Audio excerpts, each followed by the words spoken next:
Көгершін ауыл аймақты жақсы тани алатын құс. Туған жерін, ұя салған орнын жазбай таниды.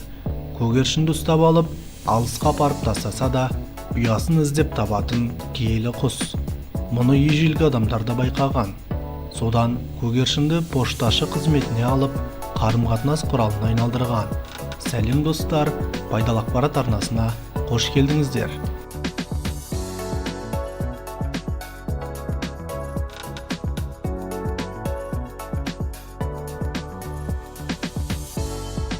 Пошта тасуға басқа құстарды да үйретуге болады, бірақ хатшылық көгершіннің қанында бар қасиет. Оны үйретіп қажет емес. Қанатына хатты байлап, ұшырып жіберсең болды, туған жерін айнымай табады.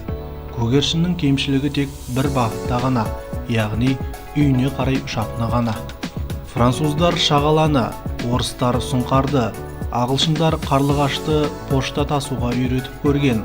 Алайда олар көгершіндей көрсеткіш көрсете алмады.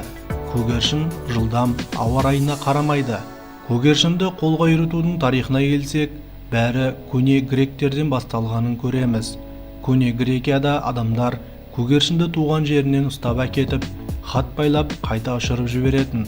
Мәселен, Олимпиада ойындарының жүлдегерін көгершін арқылы еліне хабарлаған.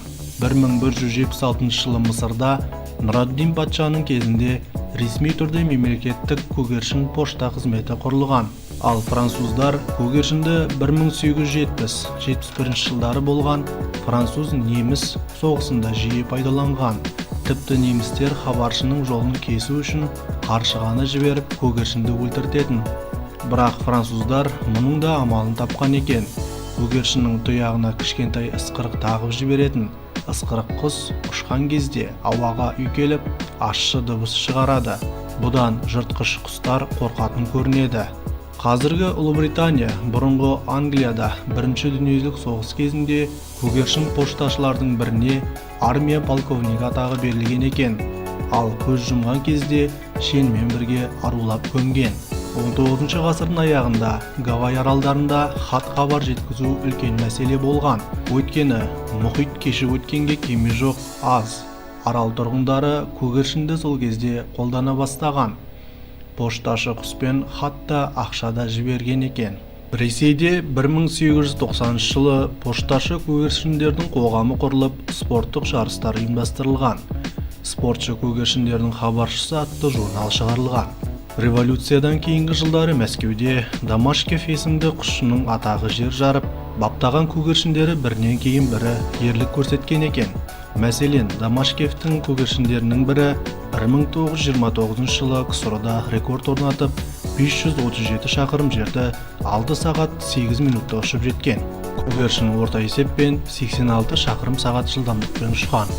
Қазір коммуникацияның дамыған заманы, 20 ғасыр логистиканың ғасыры болса, 21 ғасыр ақпарат пен коммуникацияның ғасыры. Әлемнің кез келген жеріне хат жіберу қас-қағым. Алайда пошташы көгершіндердің ғұмыры таусылған уақыт десек қателесеміз. Мәселен, Ағылшынның Плимут қаласының дәрігерлері клиникадағы қан талдамасын лабораторияға көгершінмен жібереді. Клиника мен зертхананың арасы жап-жақын, бірақ көлік кептелісінің кесірінен дәрігерлер сараптама қорытындысын дер кезінде жеткізе алмай қиналатын көрінеді. Ал Үндістан әлі күнге дейін шалғай елді мекендерге көгершінмен пошта жеткізеді.